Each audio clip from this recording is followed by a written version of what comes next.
Hello, everyone. Big howdy to you from Austin, Texas here. I'm Mark Boyden. I am the IT cowboy, also known as the systems administrator here at Nobility, and I also help with a number of our programs. We're so glad that you can join us today. We're going to go through a couple of pieces of quick housekeeping before we get going. Be a digital ally is what you've shown up for today. This is our program where we cover the basic skills and principles behind accessible digital design and with a focus on making digital content accessible to people with disabilities. Our general audience is content creators of any skill level, and especially those newer to accessibility. We appreciate being a part of your accessibility journey, and as part of that, we always strive to create an inclusive and accessible space in our online meetings and in person. And we encourage everyone to be kind, polite, and respectful to each other, and we have a focus on ensuring accessibility. Nobility was founded in 1999, making us about 26 years old, and we're a 501c3 based in Austin, Texas, but operating globally. Our mission is to create an inclusive digital world for people with disabilities. Our community programs, in terms of what we serve, is the Accessibility Internet Rally. I'm going to talk a little bit more about that after the program, but we bring together web developers and nonprofits and teach web developers how to make websites accessible. We've been doing that longer than this organization's been incorporated. AccessU is our annual conference in May. We're gearing up for that now already. Access Works is a program where we invite people with disabilities to work as user testers, and they get paid a fair wage. We have K-12 Digital Accessibility, which is a resource for people in the K-12 world to help them build accessible classrooms and instructional technologies, and then this program, Be a Digital Ally. Our services, we do accessibility testing and auditing, a lot of websites and also smart apps. We also provide leadership and strategic consulting, whether it's down in the trenches to the web developers or app developers, up through the boardroom, in terms of trying to help build internal teams for accessibility. We provide training of all types. We can tailor it to your needs or pull some of the off the shelf that we have. Access Works, as I said, we basically bring in user testers who have disabilities, and they can help you test your site with real world testing. And then we also offer an accessibility help desk program where you can buy hours and call us up and ask for assistance.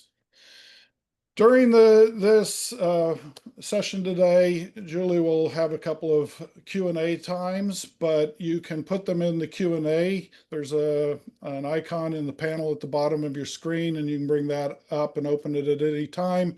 You can also ask anonymously if you'd like to.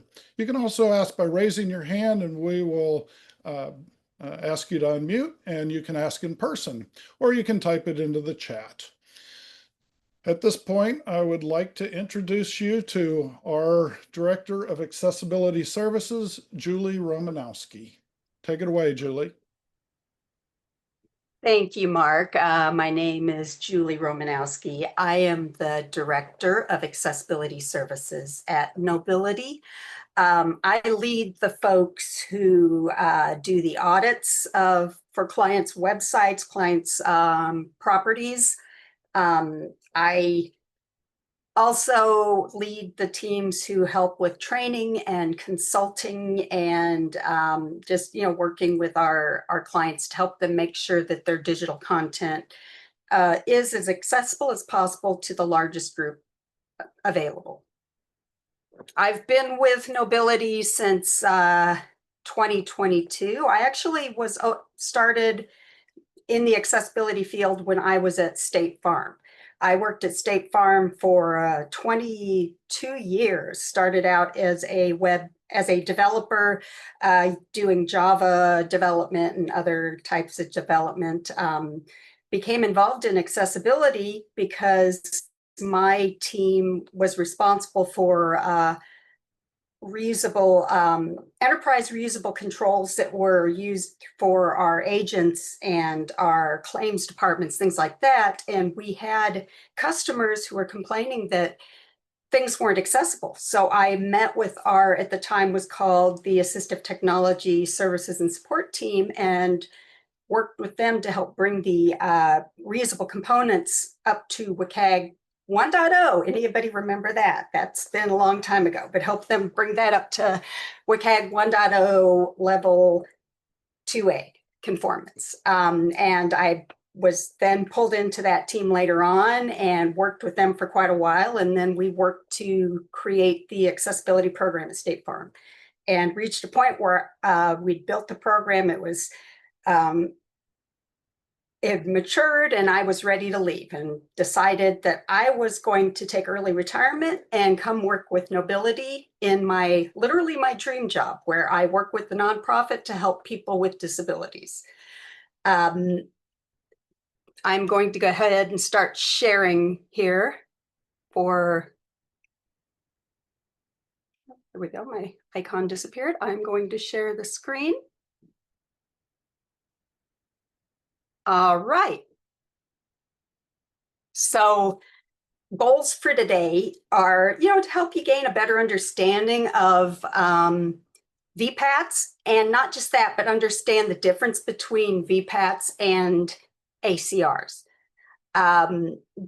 Validity of a completed ACR. I should ask, first of all, folks who are attending, is there anyone attending who has never seen a VPAT, never had to review one for their organization, anything like that, who know nothing about VPATs? Do we have anyone?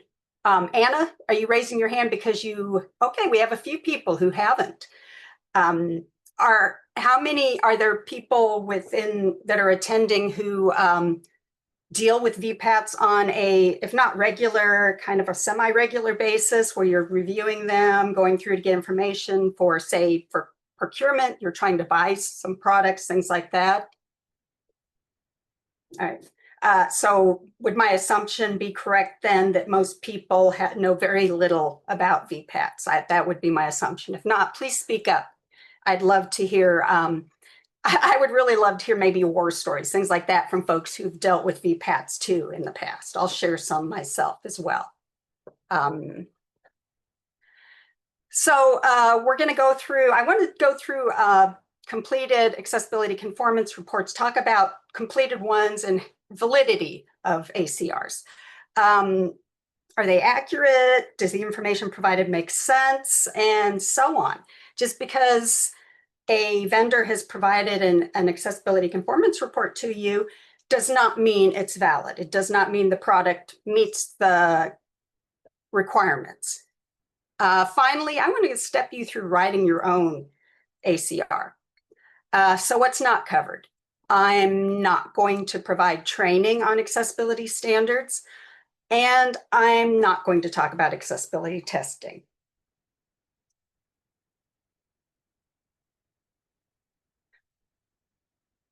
All right.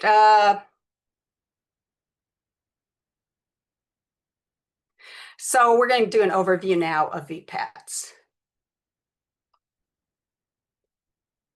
While most people use the terms VPAT, VPAT, and ACR interchangeably, they're not the same thing. VPAT, which is short for Voluntary Product Accessibility Template, is a document template used to create accessibility conformance reports, or ACRs, as you can see on the screen. The VPAT is pre-populated with accessibility standards criteria, such as WCAG, Web Content Accessibility Guidelines, Section 508 of the U.S. Rehabilitation Act, and the European Accessibility Act. VPATs are developed and maintained by the Information Technology Industry Council, or ITI for short. ITI is a global nonprofit trade association that represents companies, from the information and communication technology industry, or ICT industry. As an advocacy organization, ITI works to influence policy issues aimed at encouraging innovation and also promoting global competitiveness across the world. So ACRs. ACR, which is short for Accessibility Conformance Report, is the result of the completed VPAT.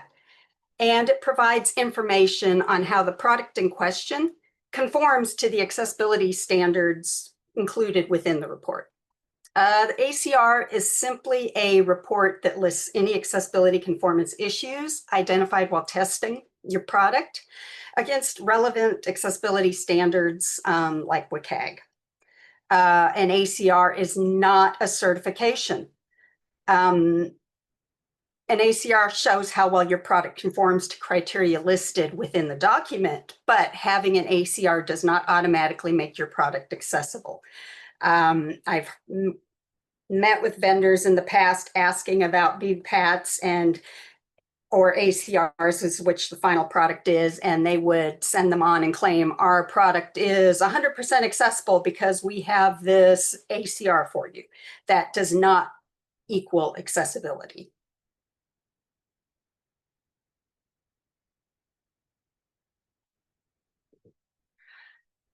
So, talk about VPAT usage. VPAT was initially developed by, as I mentioned before, Information Technology Industry Council as a procurement or purchasing tool to help U.S. government buyers determine accessibility of ICT products and services.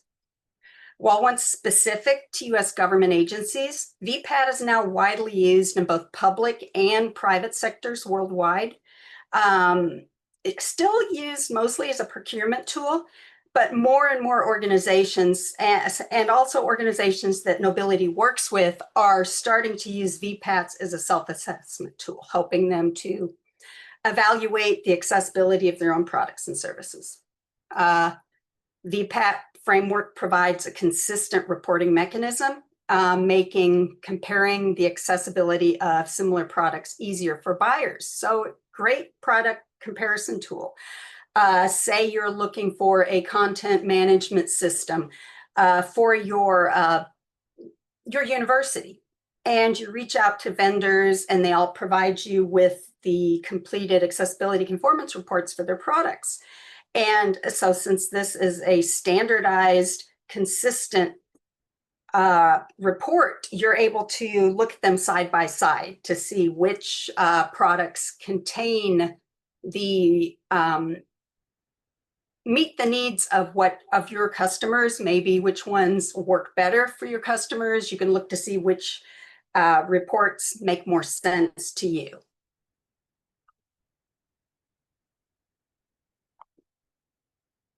For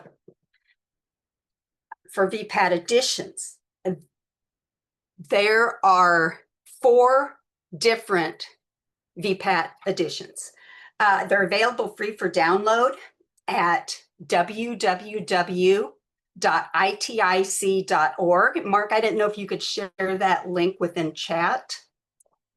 www.itic.org/policy/accessibility/VPAT. And the templates were last updated April of this year. First one we have is VPAT 2.5/508. And the version is 2.5. And this focuses on the revised section 508 compliance, which includes WCAG 2.0 level AA. And it's used by the US federal agencies. We have VPAT 2.5 EU, which focuses on European accessibility standards and is used in European Union public sector procurement. The VPAT covers EN 301-549, which is the European accessibility standard, and WCAG 2.1 level AA.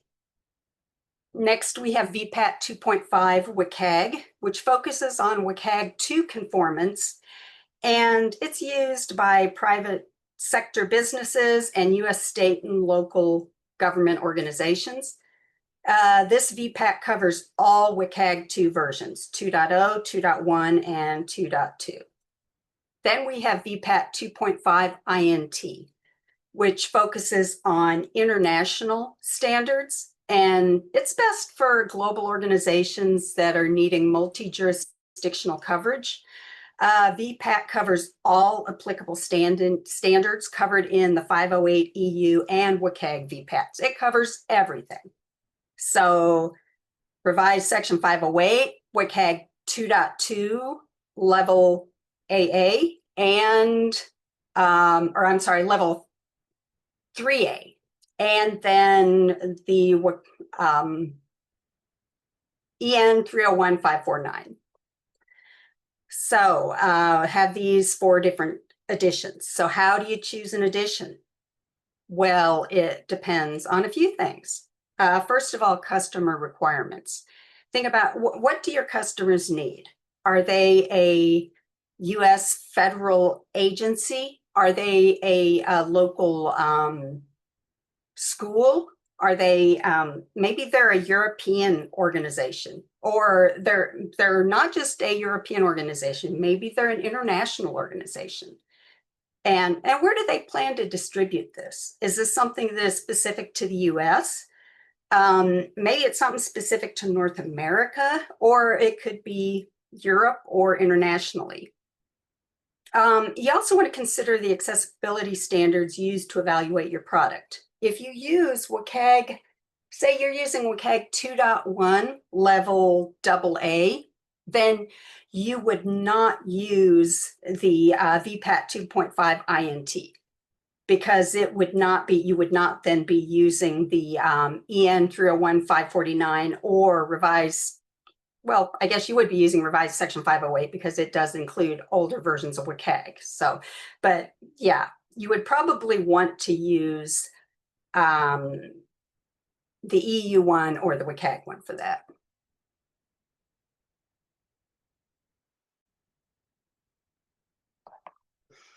Now we're going to go through a VPAT that has not been edited at all. We're going to go through a breakdown of that. First, there's the product information page. VPAT requires the vendor to list details about the product, including a name of the product, the date of the report creation and evaluation methods used. A quick assessment of the information here can give you a sense of quality of the vendor's approach to accessibility.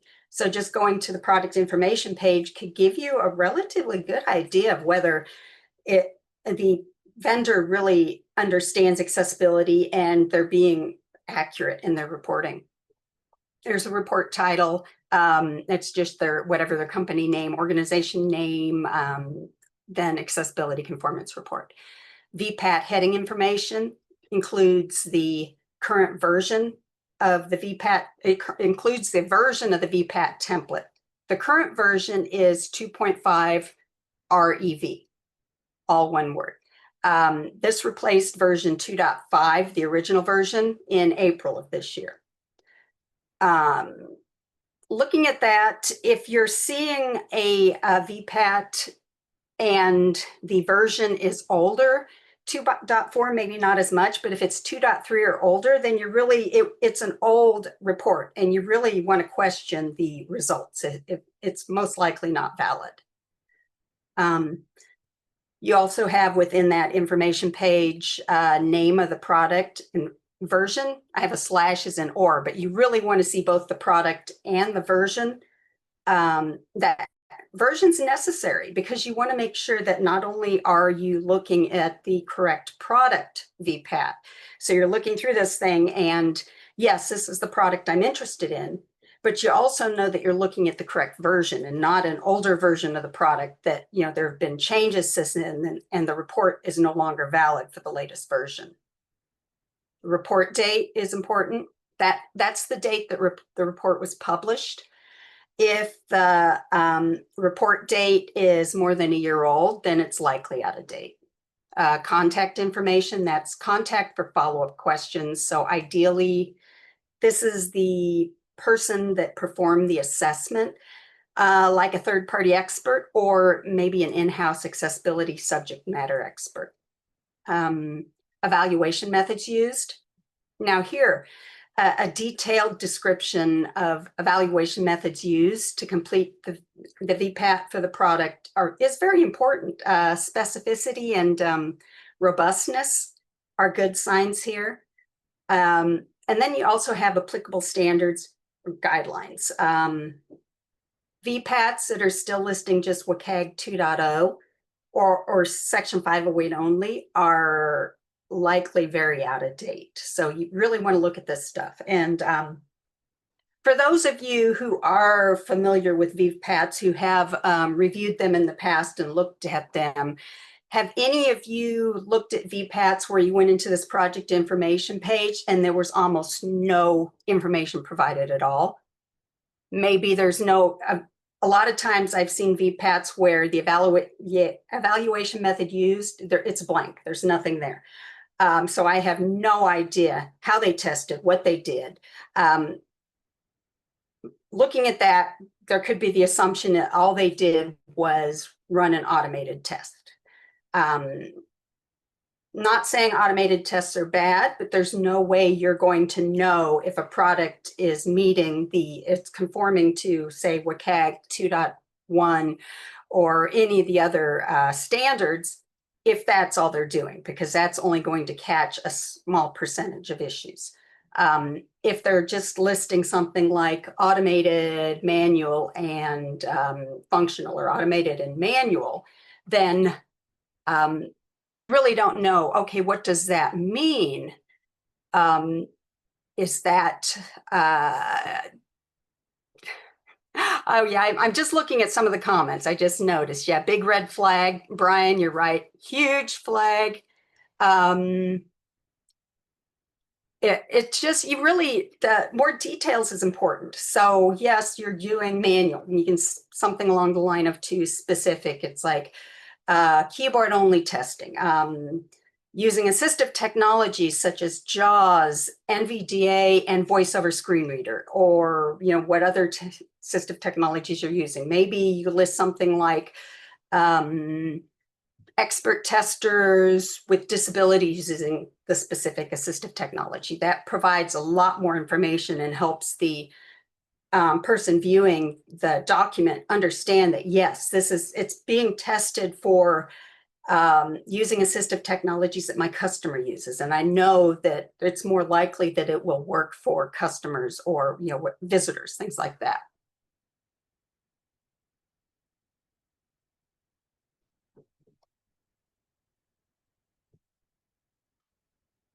All right, the next section in the VPAT is the success criteria table. Example I have here on this slide is from the WCAG VPAT. All of the VPATs have the same column headers and things, but they have different information within them depending on the edition you're using. So we're going to look through the WCAG VPAT. In column 1, you have success criteria. So within this one, you're seeing the rows. Each row separately lists a WCAG success criterion.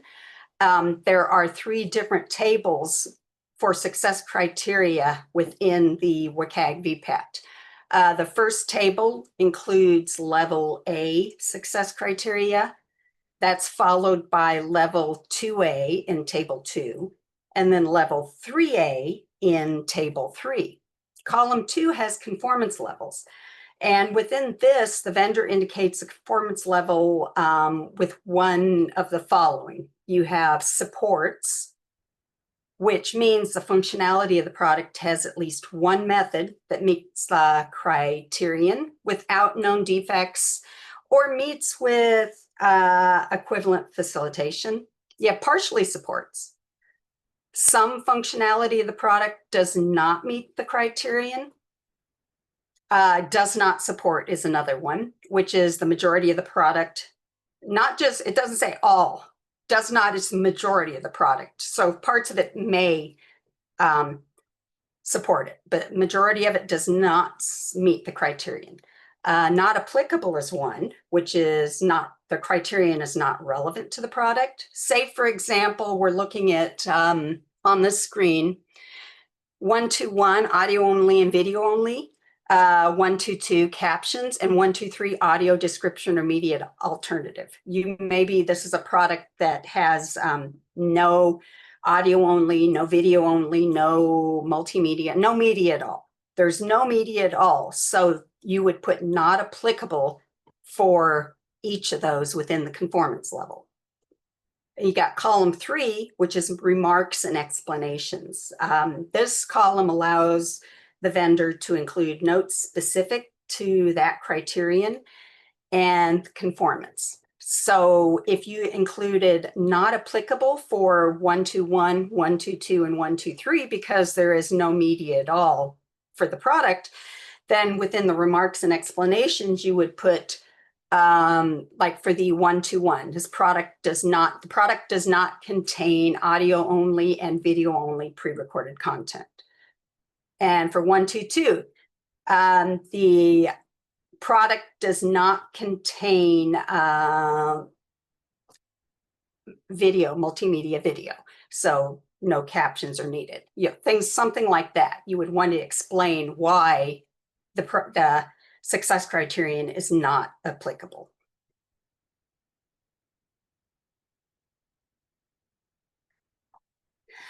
Now, the last page of the VPAT contains the legal disclaimer, which most of the time, yeah, thanks, Mark. Most of the time, when I see VPATs, the legal disclaimer is blank. Working at State Farm for years and working very closely with the legal department, I learned a long time ago that this can be a very, very dangerous thing. Omitting this section could put your organization or the vendor's organization, that whoever drafted this final ACR, Accessibility Conformance Report, could put them in jeopardy down the line in the event that the product's accessibility conformance changes due to maybe code updates, redesign, something along that line. Including verbiage here in this section stating that the findings are specific to the time of assessment, that helps protect you against legal complaints. Don't forget to fill in this section. And if you're able to run the verbiage by your legal department or your legal representative to help make sure that you are stating the information there in such a way that it does not put you at risk legally.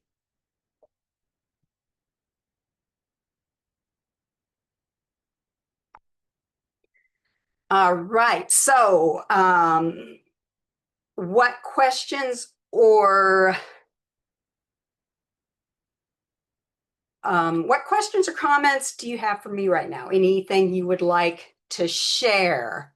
We've got a couple for you, but just a reminder, you can put them in the Q&A. You can raise your hand or you can type them in the chat. So the ones we had a little earlier on, Stephanie asked, you mentioned that ACR is not a certificate. If an agency gives me something that proves a PDF is accessible, what would that be called? Most likely they're providing you with an accessibility report from Acrobat Professional. Adobe Acrobat Professional, you can run an accessibility check and it'll provide a report for you. That I would be careful with too, because just because the accessibility report comes back with no issues and the report showing it's accessible, that doesn't mean it truly is, because that is another automated test and it misses items that you could only find testing manually. But it does give you a little more insurance that, yes, they are looking into and addressing issues within there. Test Sam? documentation, somebody said, ICADE, or however that is pronounced, person. Yeah, that sounds good. Yes, it would be test documentation that verifies accessibility features which are presented in the PDF. So we have PH Gomez asking about, does Nobility offer a scorecard for VPATs? I'm not sure what you mean by a scorecard. If we're just talking the template, that's just provided so that you could fill it in. We could review VPATs that you have and let you know if we are concerned, if there are any red flags, things like that. But I'm not quite sure what you're meaning by a scorecard there. And Sam C asked if vendors typically complete their own VPAT or have a third-party audit. I've seen, as Ike had mentioned, that most vendors complete their own, but more and more now are having a third party do an accessibility audit and then a VPAT for them as well. One thing I've clients reaching out and asking us to provide, they want a VPAT for their product. However, they're not willing to have an accessibility audit completed on that product. Nobility refuses to complete an accessibility conformance report for a product we have not tested. That we cannot verify accessibility, we will not complete an accessibility conformance report for them. If organizations are doing that, having accessibility conformance reports created without doing the audits, there is absolutely no guarantee that that product does not have issues.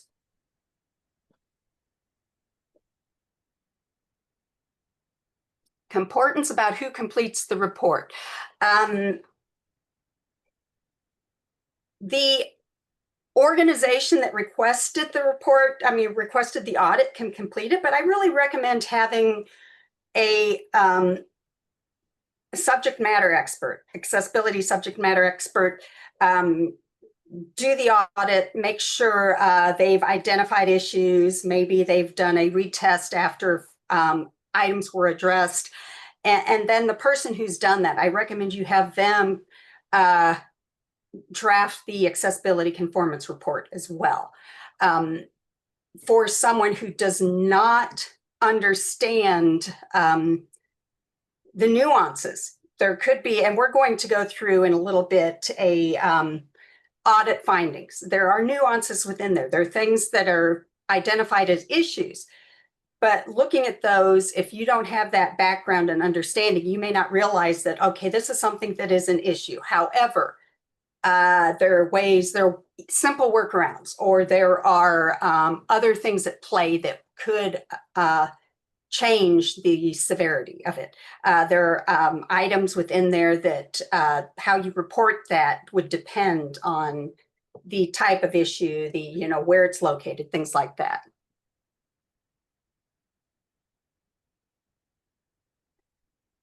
Okay. And Mary had mentioned about, yes, me instead of the salesperson responding to a solicitation. I have seen many accessibility conformance reports that I could tell looking at it, it was completed by someone who had no idea like what they were doing. And it could very well have been a salesperson who is trying to make a sale. That happens often. All right.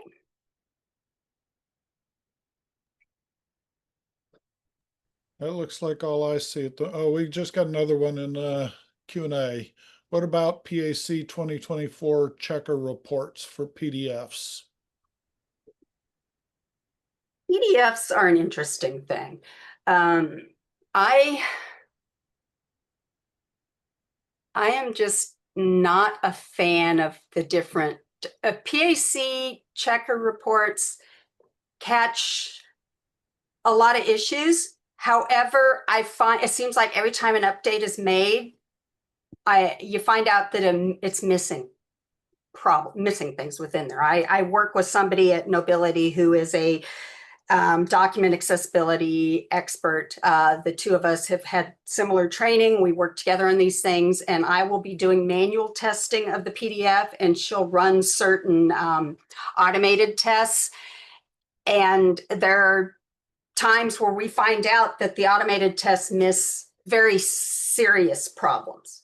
So that can be helpful, but you just need to remember that there's more to it than just running the automated test. You need to do the manual as well, in addition to the automated.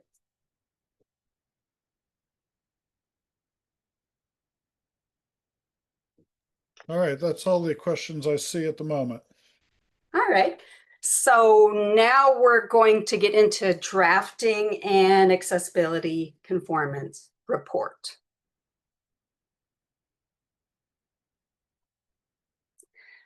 All right, I'm going to step you through drafting an ACR using the 2.5 Rev edition of the WCAG VPAT and using audit findings from a fictional organization.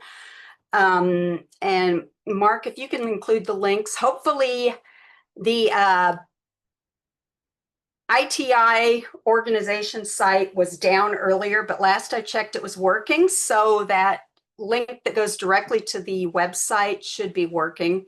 It's a Word document on the ITI Council site.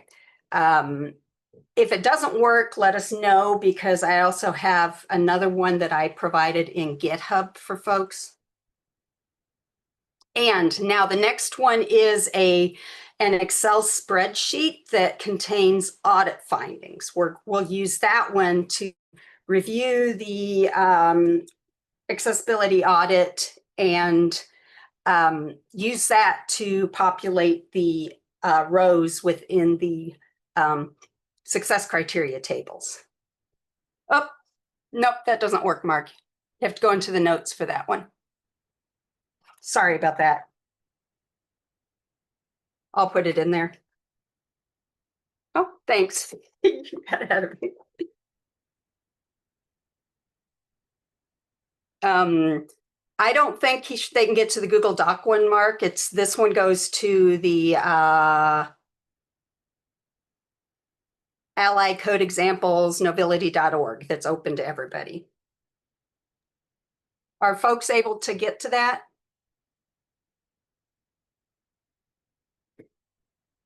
All right. I am going to stop sharing and I'm going to switch over to the files that we're going to look at, okay?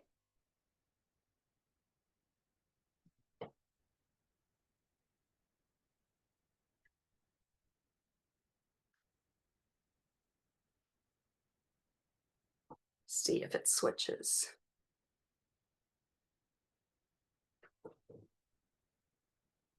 All right, see if you guys are actually seeing it. Okay. We are. All right, so you're seeing a spreadsheet and we have two different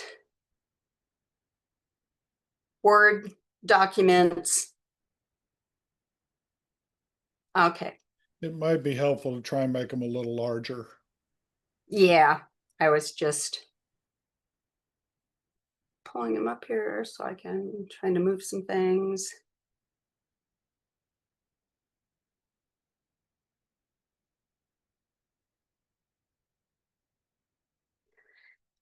Okay, so the first one is I have the Voluntary Product Accessibility Template here, the version 2.5 Rev WCAG edition. And we have are folks able to see the Excel workbook that has, oh, all right. It has several tags. It's got worksheets. It has a summary worksheet, and then it has worksheets, and then the summary page links to each of the worksheets, and it shows different findings within each worksheet. So you can see on this one, it's showing that this product is ABC XYZ Incorporated organization, and this is their marketing intranet website. And you can see all the issues there. And then we look at the Word document, the Voluntary Product Accessibility Template. And it is a really long document. It's like 15 pages. And when you look at it, first of all, the first portion of this document is basically just instructions. It gives you information about what the document is, and it has instructions on what you need to add. So about this, it tells you what I had already explained a little bit about. It has links to the different WCAG guidelines, different standards there. More information within that, and I apologize for scrolling. Hopefully I don't make you dizzy on that. It gives you all kinds of information about what you need, and we've gone over some of this here. And you go down.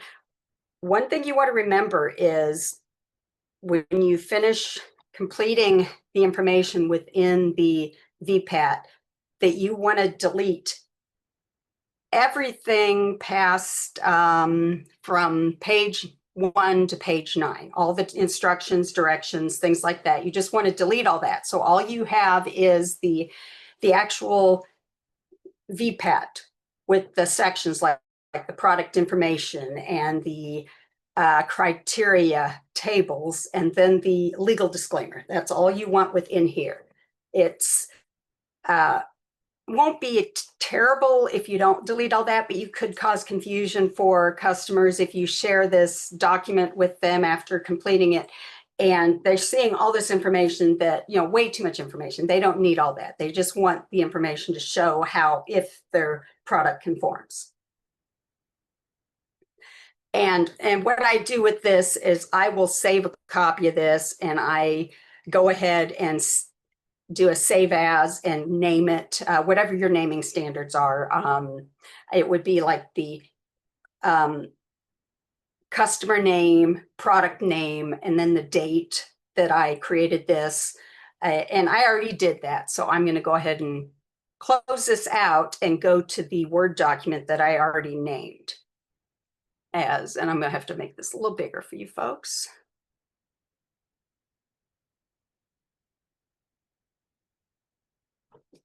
So I named it as ACR underscore ABC dash XYZ dash INC underscore 2025 dash 09 dash 18. So then I know it's September 18th, 2025, Accessibility Conformance Report for the organization.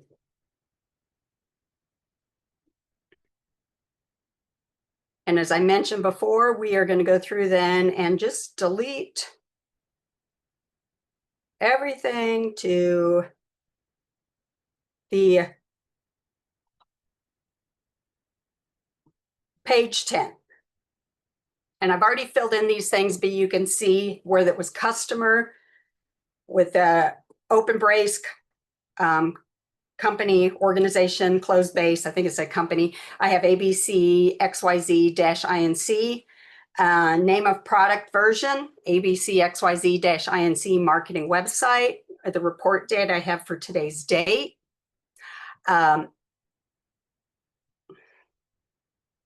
For product description, intranet website for ABC XYZ marketing department, contact information, my name, my title, and my organization. I don't have anything in notes. You could put things in there depending on what information you have. For valuation methods used, it's really simple here. Usually I have more detail, but for this, I just put something really simple, automated, manual, including keyboard only, and functional tests. Assistive technology used in testing includes JAWS, NVDA, and voice over screen readers, and Dragon Naturally Speaking speech recognition software. May include something in here, as I mentioned before, about accessibility experts with disabilities who used assistive technology, screen readers, things like that were involved in this testing. You know, things like that to let the organization know that this is the detail of testing we've done. You go down to the applicable standards guidelines.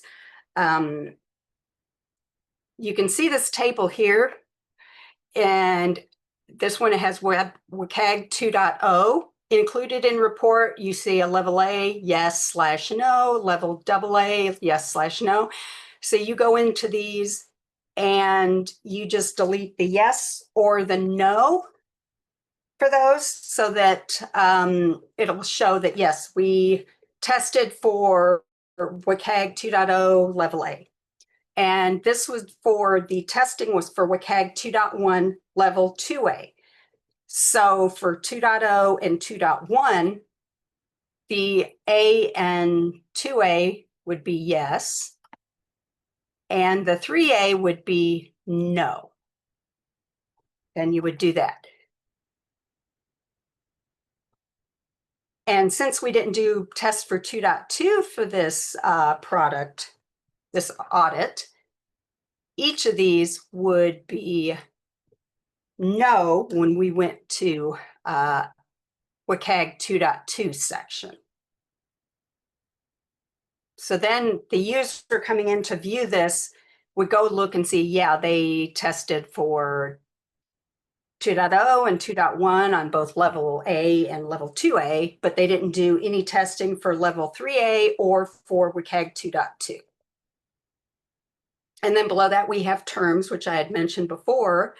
The supports, partially supports, does not support, not applicable. And then there's the not evaluated, which means you didn't test the product at all for this criterion. You can only do that for WCAG level 3A criteria. And that's listed right here within the document.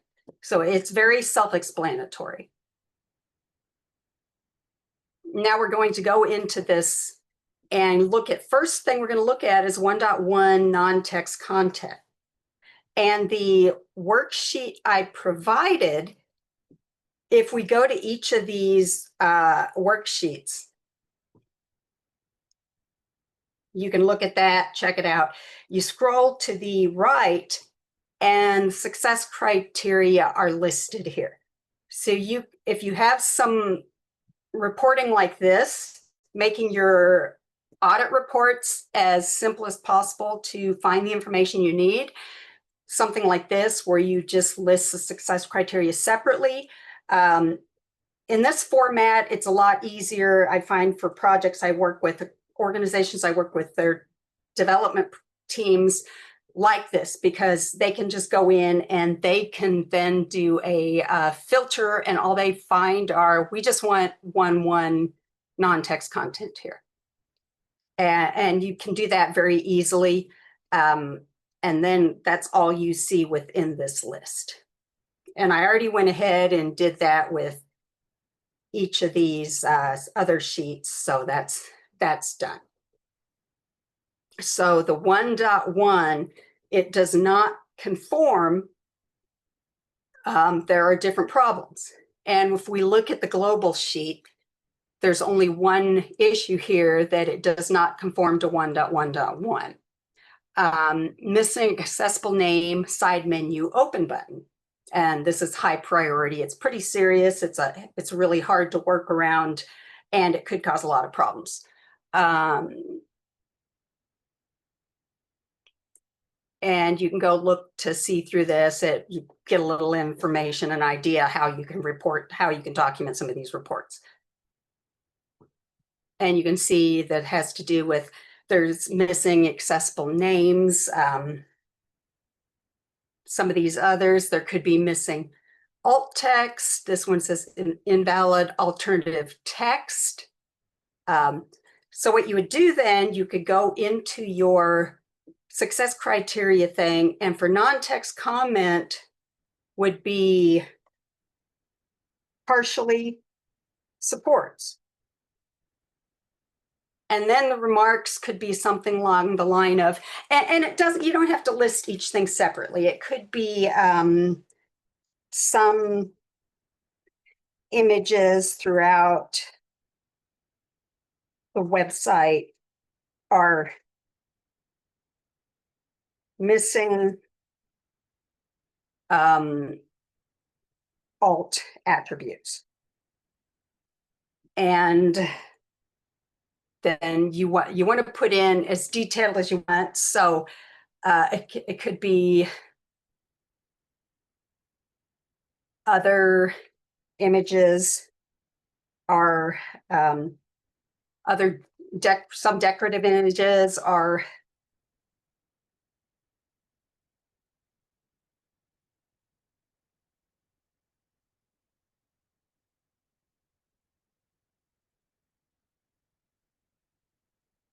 some decorative images contain invalid alt text, things like that. You want to make sure that you list the information there so that if there's something really serious, you want to make sure you include that within here. For example, maybe there is something with, and I don't believe it was this one, but their keyboard. There's a keyboard issue that an item, a control is not accessible to keyboard. And that control could be a vendor component, a third-party component. So it could list maybe the on the job aid page, the filter drop down is not keyboard accessible, and you could list this is a third-party component that cannot be modified by the product owner. However, there are other ways to filter that information. You may have to go to another link or something along that line. You want to put enough information in there to state, here's the problem, information that could help when someone's going through there saying, oh yeah, that is a problem because this is a third-party control. However, there are other ways to get past this. So that would give someone looking at this product for, say, procurement purposes or something to look at that and say, oh yeah, we see that's an issue. Here's another way we can do that. And comparing this product to another one, we still like this product more because it offers some other items that we need that this other product doesn't offer. And we are getting close to time. When you're going through these, you don't need to leave. If you're only testing for level 1A or level 2A, you do not need to leave the level 3A tables within there. You can delete those tables. If you don't delete them, then you want to make sure that the not evaluated item is included for every one of these for the conformance level in the level 3A table. It's a lot easier for the person who is receiving the ACR to jump through the document if you just delete that level A table. They don't have to look at it and see all that. It just makes it cleaner, a little easier to go through there. And I'd mentioned about the legal disclosure at the end, legal disclaimer, and include your company legal disclaimer here if needed. As I mentioned before, it's really, really important to include something there stating that this evaluation is accurate as of the date that the assessment was done. Something along that line stating that, yeah, when we went through this, when we did the audit, we tested it, when we completed this, this was accurate. So that you don't end up having potential issues in the future if someone comes back and says it's inaccessible and you told us it worked. So we are running about out of time. I'm going to stop sharing here and see if we have any questions, comments, anyone want to share any of their frustrations with VPATs, anything like that? Nobility does offer additional training on VPATs. We can work with organizations to help them draft their own accessibility conformance reports. Of course, we offer audit services. We offer tech support for organizations who are wanting to do their own audits or who are wanting assistance in fixing issues that are identified. So, any comments or anything, folks?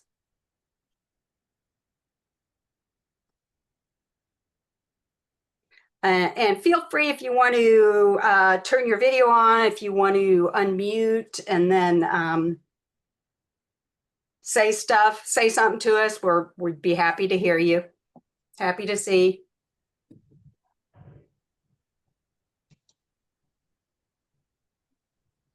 And I believe, Mark, are you going to be, the slide deck I had has speaker notes and things that might be helpful too, if we can share that. And they already had the files for the Yes. audit We will findings and things, yeah. We will provide a recording with a transcript and all the materials that you have provided here, including your slide deck and example documents that you had.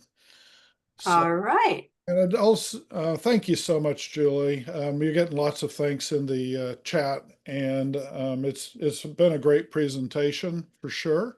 I just wanted to tell you, if anybody knows any nonprofits, artists, or musicians, we are still accepting applications for and registrations for them to join us for our AIR program.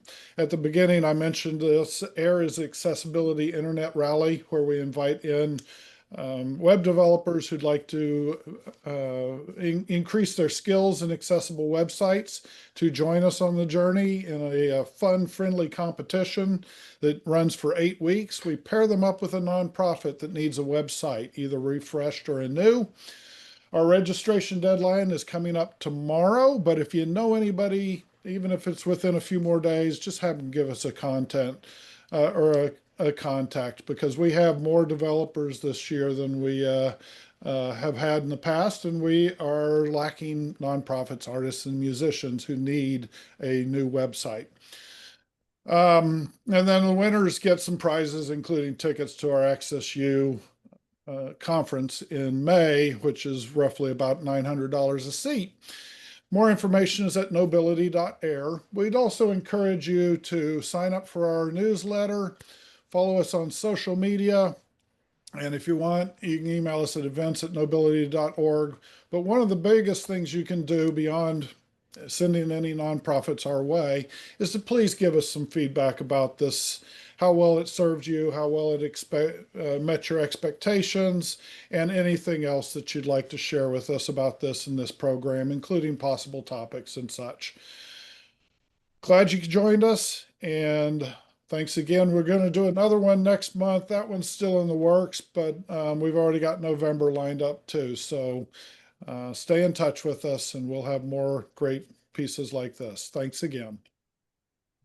Thanks, everybody. Hope you have a great afternoon. Oh, and well, there's a QR code on here. The URL is nobility.org/BADA survey, BADA being short for Be a Digital Ally.